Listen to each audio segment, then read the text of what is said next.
नमस्कार, welcome to exam सूत्र। यहाँ पे एक और वीडियो आपके सामने है, प्रोफिशिएंसी इन लैंग्वेज यानी जनरल इंग्लिश, जो कि केवीएस के एग्जाम के लिए बहुत महत्वपूर्ण है। और ये एक क्वेश्चन सेट के अंदर से ये इंग्लिश का पेपर लिया गया है। तो देखते हैं कि किस तरह के क्वेश्चंस पूछे जाते हैं केवीएस में और इसको सॉल्व करते हैं। और इस तरह के बहुत सारे जो क्वेश्चन सेट है हर सब्जेक्ट के, वो इस प्लेटफॉर्म पे आपको देखने को मिलेंगे। तो चलिए फटाफट स्टार्ट करते हैं इसको। तो पहला क्वेश्चन है, in identify the part of speech of the underlined word in the above sentence.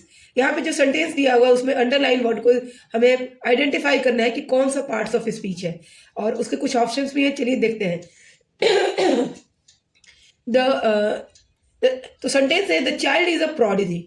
The child is a prodigy, and the prodigy जो अंडरलाइन वर्ड है एक क्या है? Option A noun, option B verb, option C pronoun and option D adverb. तो इसमें जो option A है वो करेक्ट होगा, क्योंकि प्रोडिजी जो है वो क्या है? नाउन है। और इस प्रोडिजी का मतलब क्या होता है? तो a child good at something. कोई बच्चा जो है जो कि किसी चीज में किसी भी संबंध में बहुत अच्छा है, तो उसको प्रोडिजी बोला जा सकता है। तो यहाँ पे प्रोडिजी क्या हुआ? ये नाउन हो गया। अब दूसरा है हमारा question, fill in the blank in the following sentence by choosing the correct option out of the given ones. यहाँ पे भी हमें करेक्ट ऑप्शन चुनना है और इस सेंटेंस को कंप्लीट करना है। The candle was dashed by me. The candle was dashed by me. Option A blown out, option B blown up, option C blown over and option D blown into. इसमें से क्या होगा? तो इसमें जो सही आंसर होगा वो होगा blown out। क्यों होगा? क्योंकि जो blown out है, blown out का मतलब होता है extinguish। यस, एक्सटिंग्विश यानी किसी चीज को बुझाना, ये कहते हैं ब्लोन आउट को। ठीक है, अब यहाँ पे ब्लोन आउट का मतलब हुआ टू एक्सटिंग्विश। ओके, पर ब्लोन अप का मतलब क्या हुआ? तो अगर हम बात करें ब्लोन अप की, ब्लोन अप, तो ब्लोन अप का जो मतलब होता है वो होता है टू एक्सप्लोड,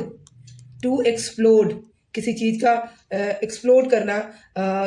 जैसे बॉम्ब वगैरह के लिए ये ब्लोन अप का या ब्लो अप का यूज होता है। तीसरा ऑप्शन जो है हमारा ब्लोन ओवर। तो ब्लोन ओवर का मतलब क्या हो गया? ब्लोन ओवर का मतलब हुआ व्हेन कोई आर्गुमेंट बहुत आगे बढ़ जाए, तो उसको हम क्या कहेंगे? Blown over. किसी चीज का इंक्रीज होना, तो टू इंक्रीज भी कर से यहाँ पे किसी चीज का इंक्रीज होना और रेज होना हम बोल सकते हैं ब्लोन ओवर का। ठीक है, और उसके बाद हमारा क्या है? ये है ब्लोन इनटू। तो ब्लोन इनटू का क्या हो जाएगा? तो ब्लोन इनटू का मतलब होता है टू कम सडनली, किसी चीज का अचानक हो जाना या किसी चीज का अचानक आ जाना, ये होगा हमारा ब्लोन इनटू। तो इस हिसाब से हमारा जो करेक्ट ऑप्शन होगा वो है blown out. The candle was blown out by me, यानी कैंडल मेरे द्वारा बुझाई गई। तो ये हमारा हो गया। चलिए अब इसको मैं इरेज करती हूँ और आगे के क्वेश्चंस को हम लोग देखते हैं, सॉल्व करते हैं और समझते हैं।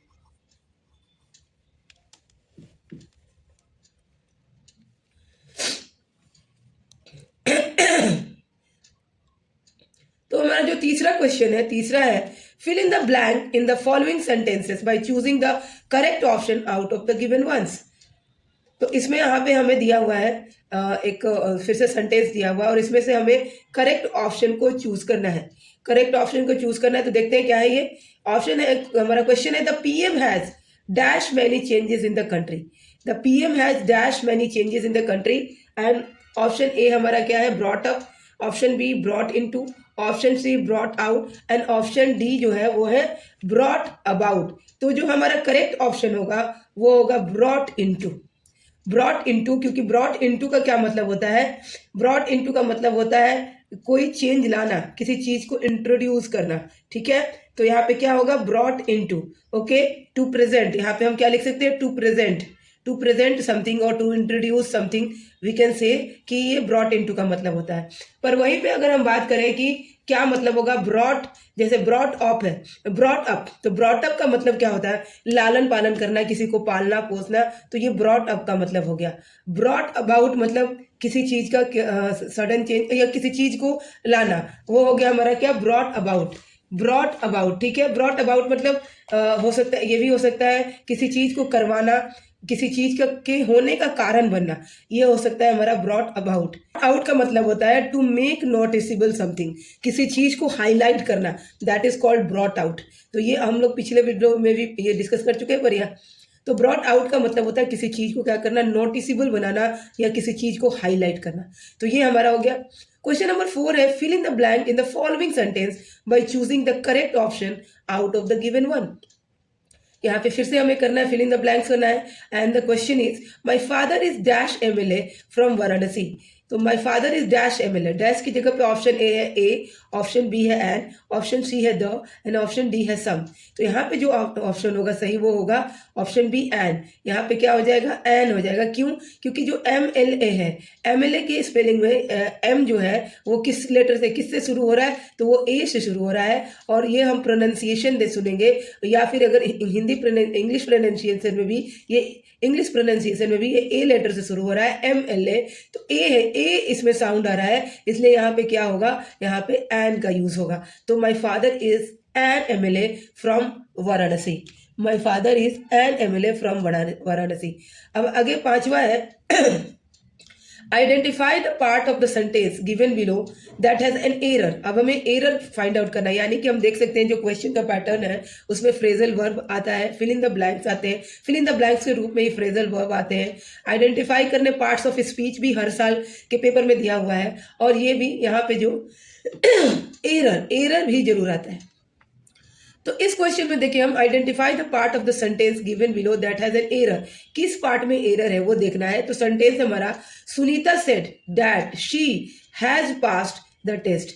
तो क्या सेंटेंस है, Sunita said that she has passed the sentence, pass the test, ये किसमें है, तो ये हमारा जो सेंटेंस है ये इनडायरेक्ट में है, क्योंकि दैट यहाँ पे यूज हुआ है। तो सुनीता सेड दैट शी, तो ऑप्शन जो हमारा सी है ये करेक्ट नहीं है। क्यों?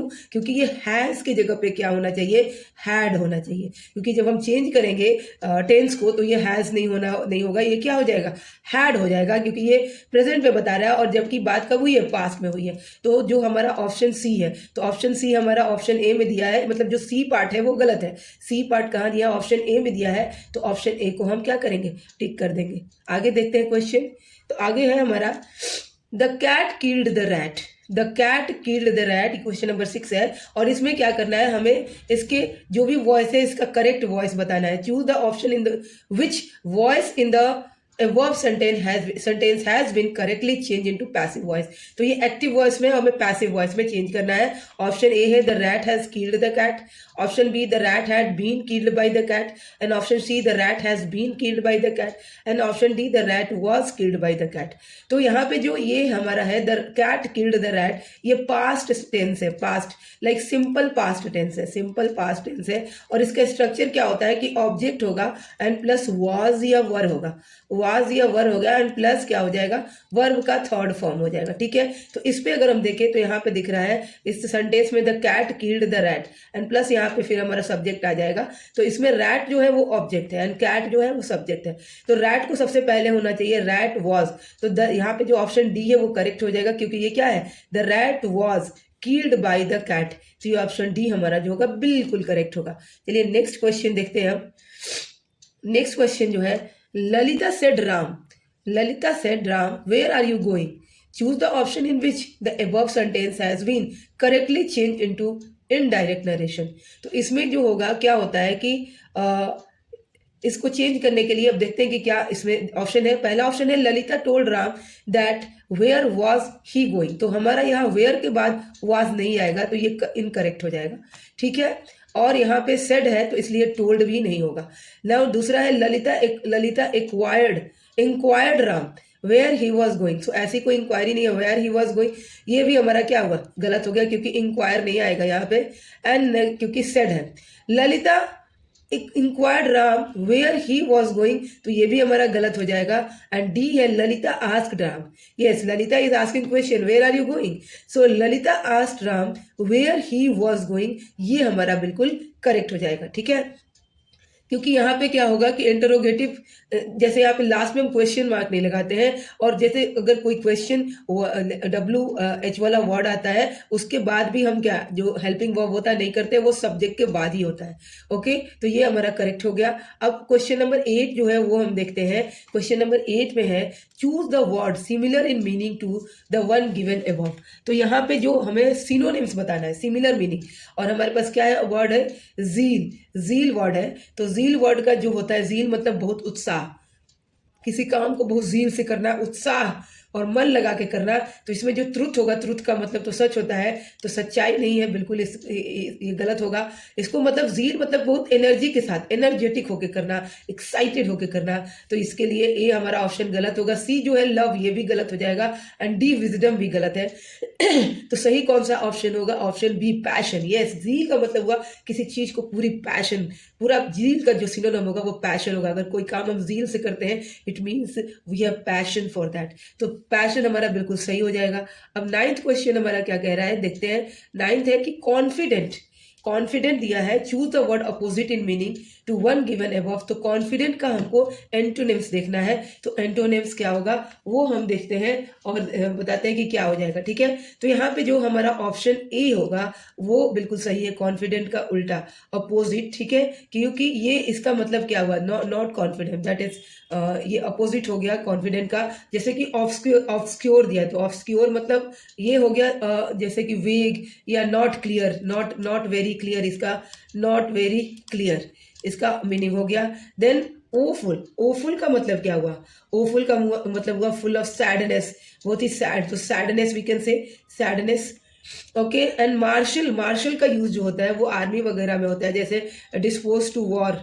यस, वॉर सिचुएशन में इसका यूज किया जाता है। कब, वॉर सिचुएशन में सुना होगा, सिचुएशन में इसको यूज करते हैं, कोर्ट मार्शल वगैरह, इस तरह से मार्शल का यूज होता है। तो यहाँ पे कॉन्फिडेंट का जो मतलब हो गया वो वेवरिंग हो गया। वेवरिंग मतलब कि कोई भी चीज बहुत ही ज्यादा कंफ्यूज्ड होके करना, तो कंफ्यूजिंग वेवरिंग का मतलब हो गया। तो ये हमारा सही ऑप्शन हो गया। नेक्स्ट क्वेश्चन जो है 10th क्वेश्चन, वो है यहाँ पे in which option have the following jumbled words phrase been formed into a meaningful and grammatically correct sentence। तो यहाँ पे कुछ फ्रेजेस दिए हुए हैं। फ्रेज क्या होता है, तो पार्ट्स ऑफ सेंटेंस।